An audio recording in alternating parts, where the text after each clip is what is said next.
دوستو اس کہانی کی شروعات ہوتی ہے آج سے لگ بھگ 70 سال پہلے فرانس کے مشہور شہر پیرس سے۔ اس شہر کے ایک علاقے میں شیخ ابراہیم نام کے ایک بوڑھے انسان کی گروسری کی دکان ہوا کرتی تھی۔ گروسری مطلب روزمرہ کی سودا کی دکان۔ ویسے تو اس پورے ہی علاقے میں یہودی اور عیسائی ہی رہا کرتے تھے اور مسلم آبادی بالکل نہ ہونے کے برابر تھی، مگر کیونکہ یہ جو بوڑھے شیخ ابراہیم تھے یہ اپنے بیہیویئر سے بہت زیادہ نرم دل اور خوش مزاج تھے، اسی لیے زیادہ تر لوگ ان کو پسند کیا کرتے تھے اور اس علاقے کے سارے لوگ ان سے ہی اپنی سودا وغیرہ خریدا کرتے تھے۔ شیخ ابراہیم کی دکان کے برابر میں موجود ایک اپارٹمنٹ میں ایک یہودی خاندان بھی آباد ہوا کرتا تھا۔ اس خاندان میں ایک چھوٹا بچہ تھا جس کا نام جیٹ تھا، اور اس خاندان کے لوگ جب بھی کوئی سودا وغیرہ لینا چاہتے تھے تو اس بچے کو ہی شیخ ابراہیم کی دکان پر اکثر بھیج دیا کرتے تھے۔ مگر یہ جو جیٹ تھا یہ بھی جب کبھی بھی اس دکان پر سودا لینے کے لیے جایا کرتا تھا تو چپکے سے ایک چاکلیٹ ضرور چرا لیا کرتا تھا۔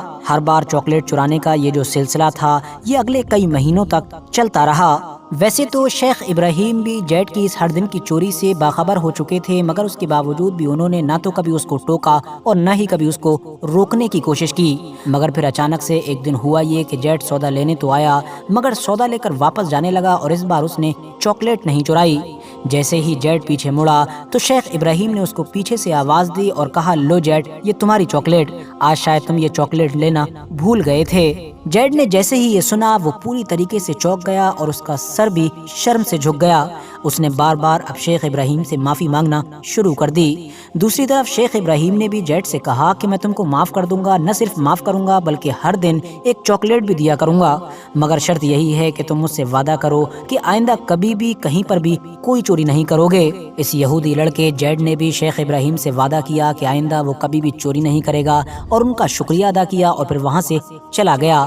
اس کے بعد تو ہر دن کا یہ معمول بن گیا کہ جیٹ جب بھی شیخ ابراہیم کی دکان پر آتا تو شیخ ابراہیم اس کو ایک چاکلیٹ دیتے اور ساتھ ہی ساتھ اس سے بہت دیر تک بات چیت کرتے رہتے۔ یہ دونوں آپس میں ایک دوسرے کا حال چال پوچھتے اور ادھر ادھر کی باتیں کرتے رہتے۔ دھیرے دھیرے جیٹ شیخ ابراہیم سے نہ صرف قریب ہوتا چلا گیا بلکہ ان کا بہت پکا دوست بھی بن گیا۔ دن مہینے سال گزرتے رہے اور پھر وقت کے ساتھ وہ جیٹ کے جو کبھی بچہ ہوا کرتا تھا وہ بھی جوان ہو گیا۔ جوان ہونے کے بعد وقت وقت پر جیٹ کو بھی اب اسی طرح کی بہت ساری پریشانیوں کا سامنا ہوتا رہتا کہ جس طرح کی پریشانیوں کا سامنا عام طور پر دنیا کے دوسرے جوانوں کو کرنا پڑتا ہے۔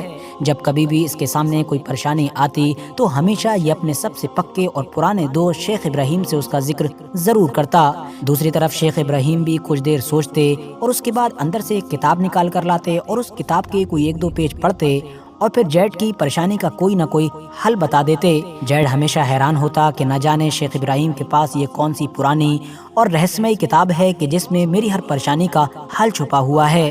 مگر اس کو وقت کی کمی کہیے یا پھر جیٹ کی لاپرواہی کہ اس نے کبھی بھی شیخ ابراہیم سے اس کتاب کے بارے میں پوچھا نہیں کہ آخر یہ کتاب کون سی ہے اور اس کے اندر میری پریشانیوں کا حل کس طرح سے مل جاتا ہے۔ ایک دن جب دستور کے مطابق جیٹ شیخ ابراہیم سے ملنے کے لیے ان کی دکان پر پہنچا تو ان کو وہاں پر غیر حاضر پایا۔ دوسرے موجود لوگوں نے بتایا کہ شیخ ابراہیم کی کافی طبیعت خراب ہے اور ان کو ہاسپٹل میں ایڈمٹ کر لیا گیا ہے۔ شیخ ابراہیم کے بارے میں یہ سن کر جیٹ کو کافی دکھ ہوا اور اس نے یہ فیصلہ کیا کہ وہ جلد سے جلد شیخ ابراہیم سے ہاسپٹل ملنے جائے گا، مگر وہ ان سے ملنے کے لیے پہنچ پاتا اس سے ہی پہلے اسے یہ خبر مل گئی کہ شیخ ابراہیم تو اس دنیا سے چل بسے ہیں۔ موت کی خبر سننے کے بعد جیٹ اب تعزیت کے لیے ان کے گھر پر پہنچا اور ان کے بیٹوں وغیرہ سے ملاقات کی۔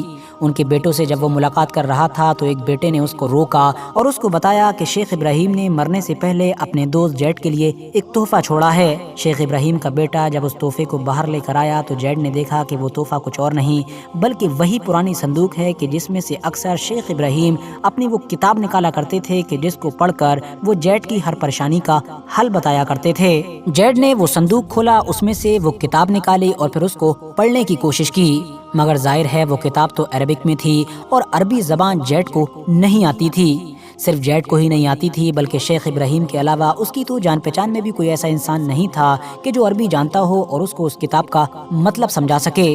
کچھ وقت گزر جانے کے بعد جیڈ کی ملاقات ایک ایسے انسان سے ہوئی کہ جس کا تعلق ٹیونیشیا سے تھا اور جو دھرم سے مسلمان تھا۔ یاد رہے کہ یہ وہی دور تھا کہ جب آلریڈی جیڈ اپنی زندگی میں بہت ساری پریشانیوں کا سامنا کر رہا تھا۔ اس کو جب یہ پتا چلا کہ اس کا یہ ٹیونش دوست تو عربک میں بہت زیادہ اچھا ہے تو وہ فوراً شیخ ابراہیم کی وہ رہسمائی کتاب لے کر اپنے دوست کے پاس پہنچا اور اس نے اپنے دوست سے کہا کہ اس کتاب کے کوئی بھی 2 پیج پڑھو اور پھر اس کا ٹرانسلیشن کر کے مجھ کو سناؤ۔ جیڈ کے اس دوست نے جب اس کتاب کو پڑھ کر اس کا ٹرانسلیٹ کرنا شروع کیا تو پھر جیڈ کی آنکھوں سے آنسو نکل آئے، کیونکہ جیڈ کو یہ محسوس ہوا کہ واقعی میری پریشانی کا حل اس کے اندر موجود ہے۔ اس نے بڑی ہی حیرانگی کے ساتھ اپنے اس ٹیونش دوست سے پوچھا کہ بھئی یہ کون سی عجیب و غریب کتاب ہے جو پچھلے کئی سالوں سے لگاتار ایک کے بعد ایک میری ساری پریشانیوں کو حل کرتی آ رہی ہے۔ اس ٹیونش دوست نے بتایا کہ یہ کوئی عام کتاب نہیں ہے بلکہ یہ تو ہمارے مذہب کی سب سے پوتر کتاب ہے کہ جس کو خدا کی طرف سے آخری پیغمبر یعنی کہ حضرت محمد صلی اللہ تعالی علیہ وسلم کے اوپر نازل کیا گیا ہے تاکہ پوری دنیا کے لوگ اس سے رہنمائی اور ہدایت حاصل کر سکیں۔ جیڈ نے جب اپنے دوست کے منہ سے اس کتاب کے بارے میں یہ سب کچھ سنا تو وہ لگاتار رونے لگا۔ کچھ دیر کے بعد اس نے اپنے دوست سے یہ خواہش ظاہر کی کہ وہ بھی اپنے دوست کی طرح مسلمان بننا چاہتا ہے۔ اس کے اس ٹیونش دوست نے بھی اس کی خواہش کو پورا کرتے ہوئے اسے کلمہ پڑھایا اور اس کو مسلمان کر لیا۔ جیڈ قرآن اور اسلام سے اتنا زیادہ انسپائر ہو چکا تھا کہ اس نے 25 سال کی عمر میں ہی یہ فیصلہ کر لیا تھا کہ وہ اب اپنی باقی بچی ہوئی ساری کی ساری زندگی صرف اور صرف اسلام کا پرچار کرتے ہوئے گزارے گا۔ شروعاتی دور میں تو جیڈ نے صرف فرانس اور یورپ کے باقی دیشوں کے الگ الگ شہروں میں جا کر اسلام کا پرچار کیا، مگر پھر تبھی اچانک سے ایک دن جب جیڈ شیخ ابراہیم کا دیا ہوا قرآن پڑھ رہا تھا تبھی اس کو کچھ پیجز کے بیچ میں ایک چٹ ملی۔